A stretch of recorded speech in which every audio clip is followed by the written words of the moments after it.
Hari Jumaat diumum sebagai Hari Jawi. Sementara itu, Dewan Bahasa dan Pustaka DBP menyokong penuh keputusan kerajaan menjadikan Hari Jumaat sebagai Hari Jawi. Pengerusi Lembaga Pengelola DBP, Profesor Dato' Awang Sarian berkata, keputusan kerajaan itu memberi ruang untuk memartabatkan tulisan Jawi.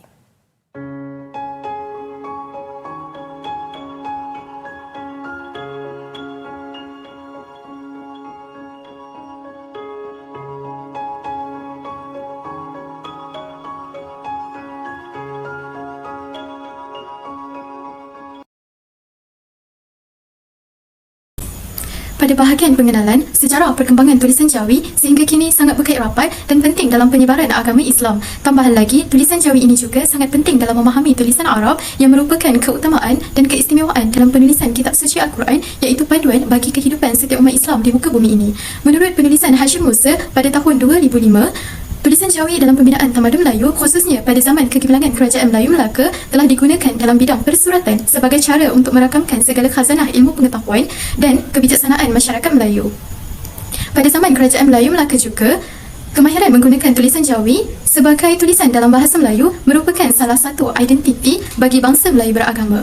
Oleh kerana Islam memiliki tradisi keilmuan yang tinggi, maka bahasa Melayu dengan tulisan Jawinya turut menjadi bahasa keilmuan yang tinggi.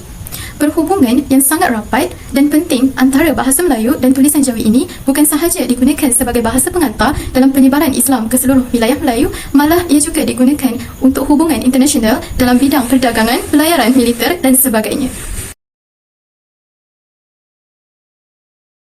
Seterusnya ialah asal-usul tulisan Jawi. Jadi, setelah bertapaknya Islam di tanah Melayu, maka berkembanglah usaha-usaha untuk mempelajari Islam dari sumbernya yang utama, iaitu Al-Quran dan Hadis. Fakta sejarah mengatakan bahawa pendidikan Islam yang mula-mula diperkenalkan ialah mengajar Al-Quran dan dimulakan dengan pengenalan huruf-huruf. Jadi, bagi memudahkan lagi usaha penyebaran ilmu Islam, para ulama' dan pembalik Islam telah memperkenalkan satu tulisan huruf yang menyerupai tulisan Arab dan dikenali sebagai tulisan Jawi. Tulisan Jawi telah lama wujud sejak sekitar tahun 1300 Masihi di Kepulauan Melayu serta digunakan sebagai tulisan rasmi masyarakat Melayu sejak abad ke-14. Tulisan Jawi ditulis dari kanan ke kiri dan ditambah dengan 6 huruf yang tiada dalam bahasa Arab, iaitu huruf Ca, huruf Pa, Ga, Nga, Va dan Nya. Selain itu, huruf-huruf dalam tulisan Jawi diambil secara langsung dari bahasa Arab dan ada yang diambil dari bahasa Farsi Hindi. Secara khususnya, perkembangan tulisan Jawi berhubung kait dengan ketibaan Islam daripada orang Parsi. Jadi, huruf Arab yang diperkenalkan diubah suai terlebih dahulu agar sesuai dengan bahasa Melayu klasik lisan. Tulisan ini telah berkembang sejak zaman Kerajaan Islam Pasai, kemudian disebarkan ke Kerajaan Melaka, Johor dan juga Aceh pada abad ke-17. Antara bukti penemuan awal penggunaan tulisan Jawi adalah di tanah Melayu, iaitu batu bersurat di Kuala Berang, Terengganu. Penemuan batu bersurat tersebut dikatakan pada hari Jumaat bertarikh 4 Rejab 702 Hijrah bersamaan 22 Februari 1303 Masihi. Bukti ini ditulis di 4 penjuru dengan bahasa Melayu huruf Jawi dan mengandungi hukum syarak yang wajib dipatuhi oleh semua rakyat. Selain itu, penemuan batu bersurat ini menunjukkan bahawa tulisan Jawi telah digunakan sebelum tahun 1303 Masihi lagi dan sehingga pada hari ini tulisan Jawi masih lagi terus digunakan. Selain itu, tulisan Jawi digunakan secara meluas di negeri-negeri Kesultanan Melaka, Johor, Brunei, Sulu, Patani, Aceh dan Ternate seawal abad yang ke-15 sebagai kegunaan surat menyurat diraja, titah perintah, puisi dan juga kaedah perhubungan utama sesama saudagar di pelabuhan Melaka. Jadi dengan kedatangan Islam, maka banyak unsur-unsur Islam yang mempengaruhi bahasa dan tulisan Melayu.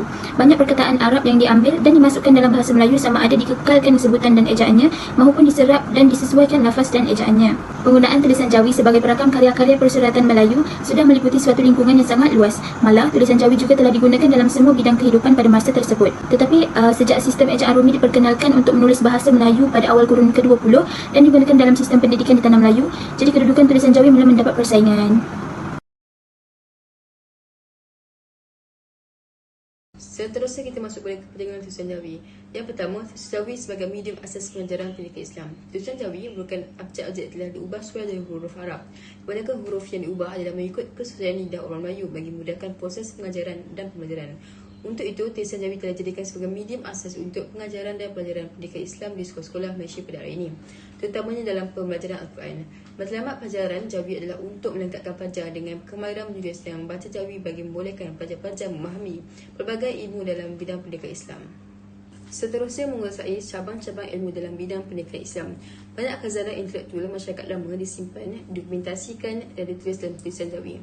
Malah terdapat pemindahan budaya dan pengetahuan dari negara Islam, terutama negara Arab seperti kesejahteraan, ilmu sains, ilmu agama dan ilmu matematik yang diterjemahkan ke dalam tulisan Jawi yang mempelopori kemajuan dan inovasi budaya masyarakat Asia dan Asia Tenggara. Banyak juga kitab-kitab lama yang ditulis dalam bahasa Melayu dengan menggunakan sistem ejaan Jawi lama. Maka dengan ilmu-ilmu tulisan Jawi, kita dapat mengkaji kitab-kitab penulisan tokoh-tokoh terdahulu.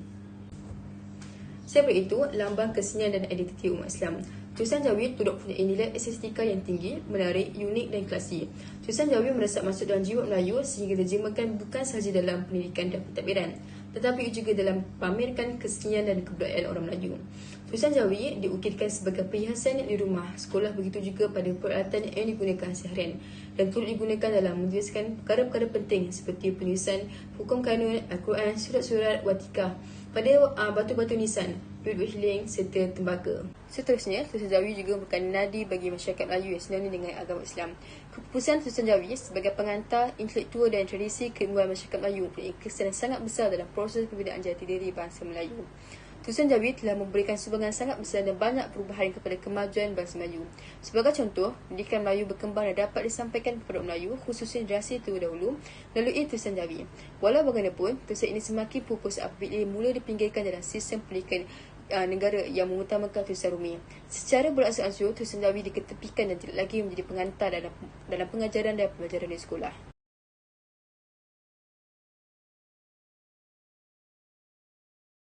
Seterusnya adalah langkah-langkah untuk memupuk minat tulisan Jawi dalam diri masyarakat. Yang pertama adalah menerbitkan buku-buku cerita tulisan Jawi dengan lebih banyak.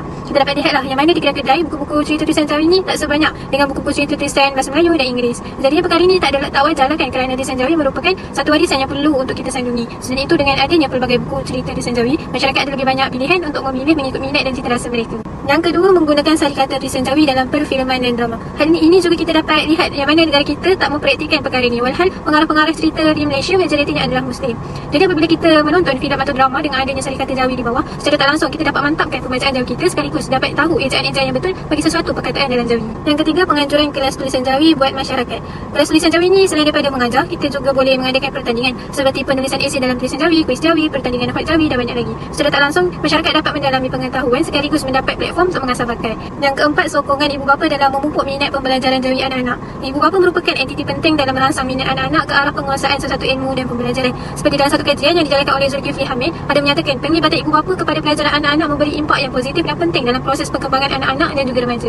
Oleh itu, ibu bapa dapat memberi peranan seperti berkomunikasi dengan anak-anak, mendengar mereka membaca, membantu mereka menyelesaikan kerja rumah dan sebagainya. Dan terakhir adalah mempraktikkan tulisan Jawi dalam membalas mesej di sosial media. Dalam dunia canggih berpautkan teknologi, gadget kini menjadi peneman bagi setiap manusia sama ada untuk melakukan kerja, berhubung dengan kenalan dan juga belajar seperti sekarang. Jadi antara salah satu langkah untuk kita memartabatkan tulisan Jawi ini adalah dengan mempraktikkan dalam menaik di keyboard menggunakan tulisan Jawi, terutamanya dalam membalas mesej-mesej yang tidak formal di media sosial. Okay, jadi langkah-langkah ni tak adalah sukar untuk dilaksanakan, tetapi ia adalah mudah jika dilakukan bersama-sama dengan semangat dan juang yang tinggi.